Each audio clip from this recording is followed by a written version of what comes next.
Gloria al Señor. Que el Señor nos continúe bendiciendo en esta preciosa tarde, amados hermanos. Amén. Qué bueno es el Señor para con nosotros, porque como hablábamos la vez pasada, la verdad, sus misericordias son grandes para nosotros. Después de tanto tiempo que yo solo en la casa paso y solo ahí paso trabajando, ¿verdad? No de balde. Paso trabajando y trabajando. Yo tenía casi un año de no ir hasta donde verdaderamente me toca. Hoy fui, regresé y llegué y vine con bien.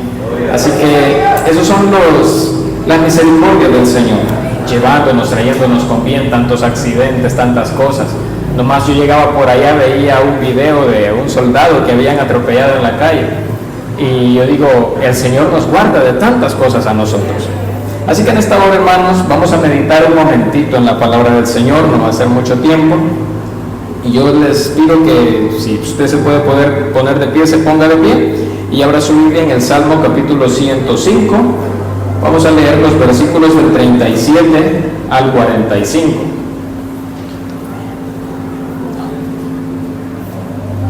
Gloria al Señor.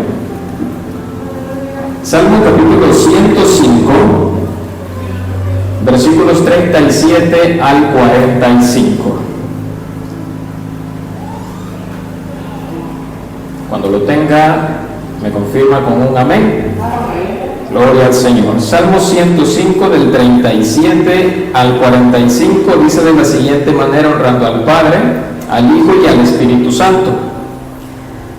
Lo sacó con plata y oro, y no hubo en sus tribus enfermo. Egipto se alegró de que salieran, porque su terror había caído sobre ellos. Extendió una nube por cubierta y fuego para alumbrar la noche. Pidieron e hizo venir codornices, y los sació del pan del cielo. Abrió la peña y fluyeron aguas. Corrieron por los sequedales como un río, porque se acordó de su santa palabra dada a Abraham su siervo. Sacó a su pueblo con gozo, con júbilo a sus escogidos.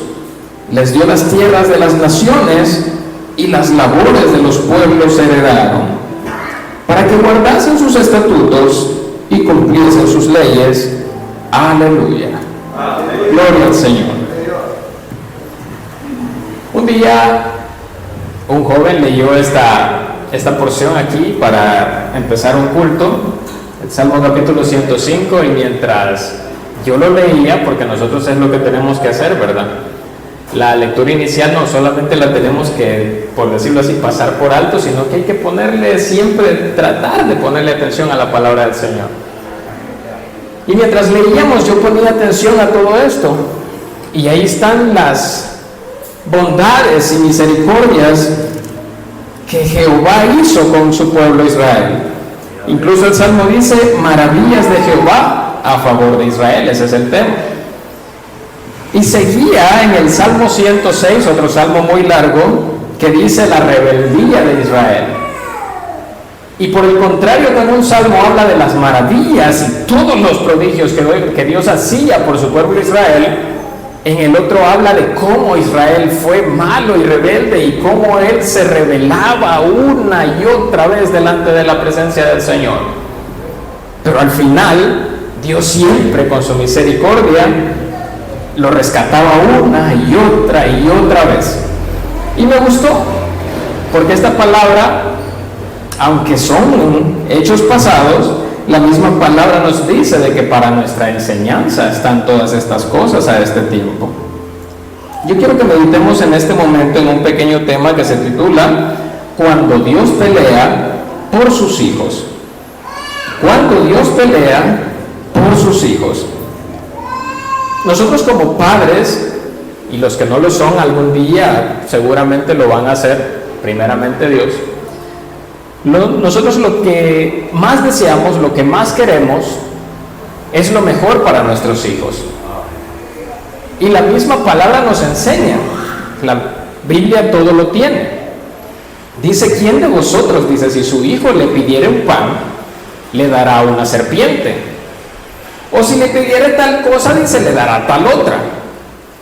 Y dice la misma palabra del Señor, va, de que si vosotros, dice, siendo malos, sabéis dar buenas dádivas a vuestros hijos, ¿cuánto más, dice, vuestro Padre que está en el cielo no le dará a aquellos lo que pidieren, lo que pidieren?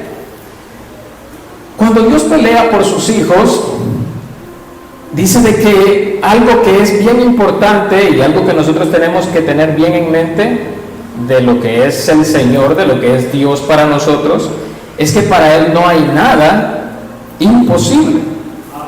San Lucas capítulo 1, versículo 37 dice, porque nada hay imposible para Dios. Nosotros podemos ver las situaciones difíciles o imposibles, pero para Dios no es difícil dar una respuesta.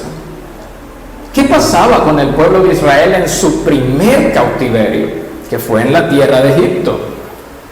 Ellos estuvieron esclavizados en esa tierra por alrededor de unos 400 años. Y dice de que ellos vivían esperando una promesa, de que en algún punto un libertador iba a llegar y los iba a sacar de esa situación, los iba a libertar de tantos escarnios, tantos maltratos, tantos latigazos, tal vez tantas cosas malas que los egipcios hacían con ellos. El tiempo pasaba y pasaba y pasaba y el libertador nunca llegaba, podríamos decirlo así. Y tal vez muchos israelitas incluso tal vez pensaron quizás nunca va a venir. Otros tal vez fortalecían en sus corazones la fe de decir, el Señor lo que ha prometido lo ha de cumplir, y seguían esperando ese libertador. Y nosotros vemos cómo es la historia de Moisés, un hebreo, ¿verdad?, nacido en una casa hebrea, criado en el palacio del faraón y vuelto en su periodo de adulto a su pueblo Israel. Este hombre dice de que Dios lo ocupó para hacer grandes prodigios, grandes milagros frente a los ojos de aquel pueblo. Él estuvo un tiempo fuera cuando fue exiliado de la tierra de Israel, y cuando Dios lo llamó en medio de aquel fuego que ardía en aquella zarza, en aquel monte, él mismo le decía al Señor que él no podía cumplir tales cosas porque él no podía, él no tenía ni siquiera, le dijo, palabra para hacerlo. Pero el Señor le dijo, tú solo ve y las palabras serán puestas en tu boca, y así lo hizo. Fue obediente, y nosotros vemos todas las cosas que pasaron. Si nosotros leemos del versículo 26 en adelante de esta misma porción que estamos leyendo, dice de la siguiente manera: envió a su siervo Moisés y a Aarón, al cual escogió, puso en ellos las palabras de sus señales y sus prodigios en la tierra de Cam. Envió tinieblas que lo oscurecieron todo. No fueron rebeldes a su palabra. Volvió sus aguas en sangre y mató sus peces. Su tierra produjo ranas hasta en las cámaras de sus reyes. Habló y vinieron enjambres de moscas y piojos en todos sus términos. Les dio granizo por lluvia y llamas de fuego en sus tierras. Destrozó sus viñas y sus higueras y quebró los árboles de su territorio. Habló y vinieron langostas y pulgón sin número y comieron toda la hierba de su país y devoraron el fruto de su tierra. Hirió de muerte a todos los primogénitos en su tierra, las primicias de todas sus fuerzas. Un resumen poético de lo que Dios hizo en la tierra de Egipto, para testimonio de sus mismos hijos, para testimonio de los que no servían al Señor, que eran los egipcios, y para testimonio ahora nosotros de que Dios, cuando pelea por sus hijos, Él no escatima recursos. Nosotros podemos a veces sentirnos quizás como el pueblo de Israel, en algún momento abandonados. Tal vez a veces nos podemos sentir de que la oración no llega delante de la presencia del Señor. Tal vez lo podemos sentir.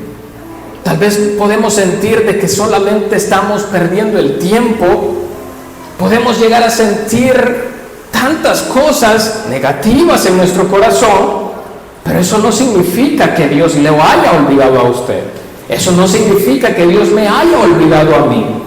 A su tiempo el Señor siempre habrá de llegar y habrá de dejar con recompensa a aquellos que han esperado por Él, aquellos que han aguardado por su llegada.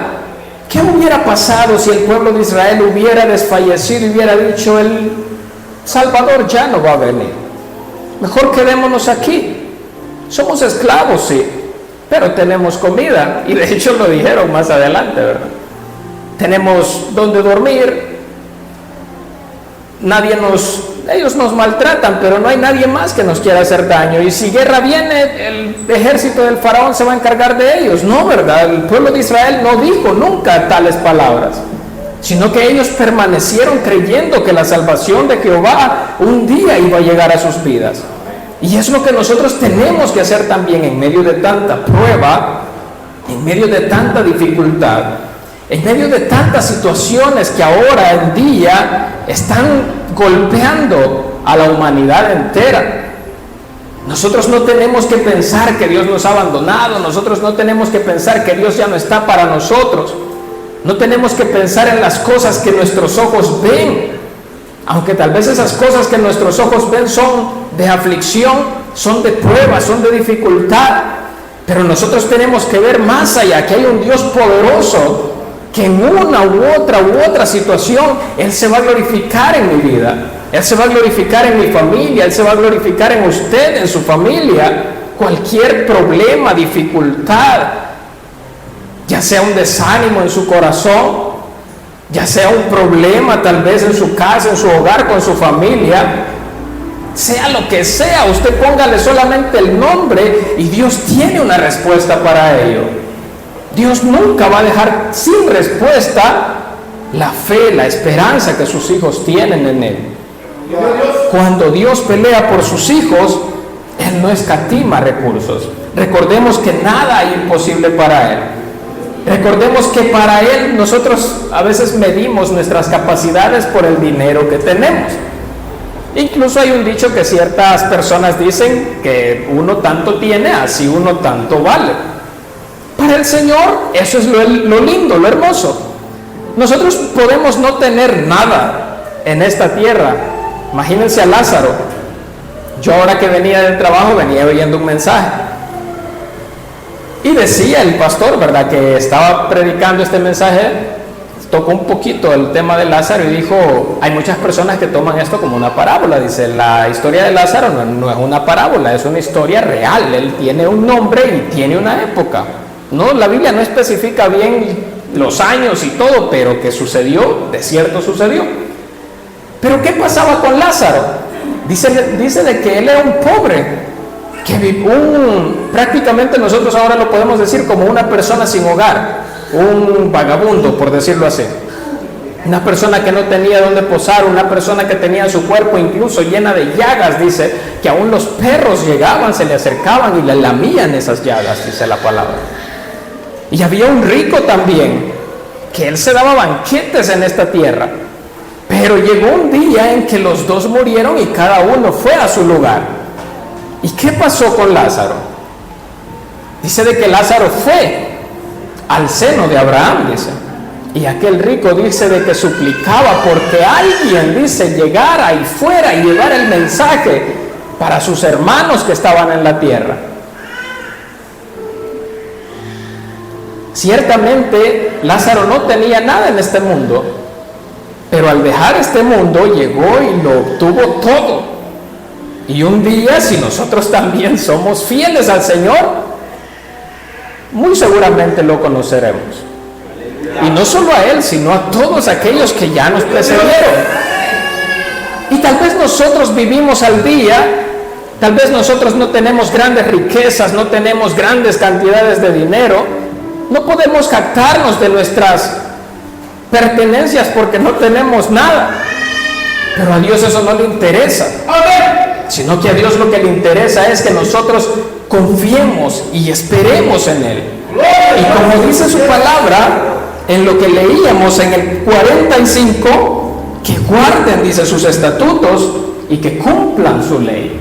Eso es lo que Dios espera, que nosotros guardemos también sus estatutos y cumplamos la palabra que Él nos ha dejado para cumplir.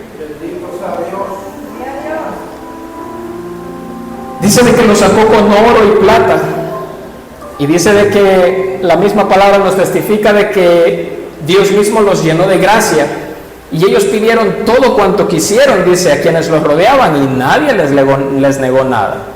Ellos salieron con grandeza, con riquezas del pueblo de Egipto. Dice de que mientras andaban en el desierto, una nube les cubría del sol, y por la noche una columna de fuego les alumbraba y les daba calor. En el punto 2 dice, debemos agradecer a Dios. Para cada situación, Dios puede abrir una puerta.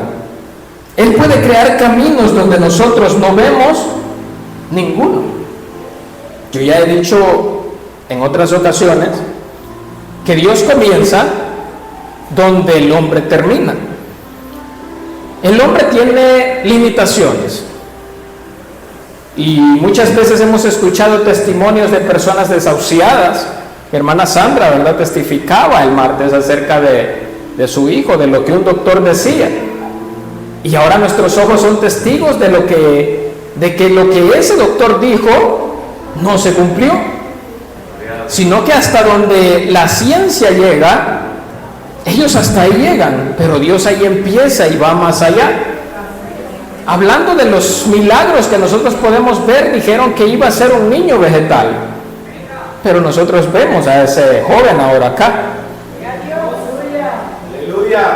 Mi hermano Mauricio tiene un testimonio enormemente grande. Él no era consciente cuando todo lo que pasó en su vida sucedió.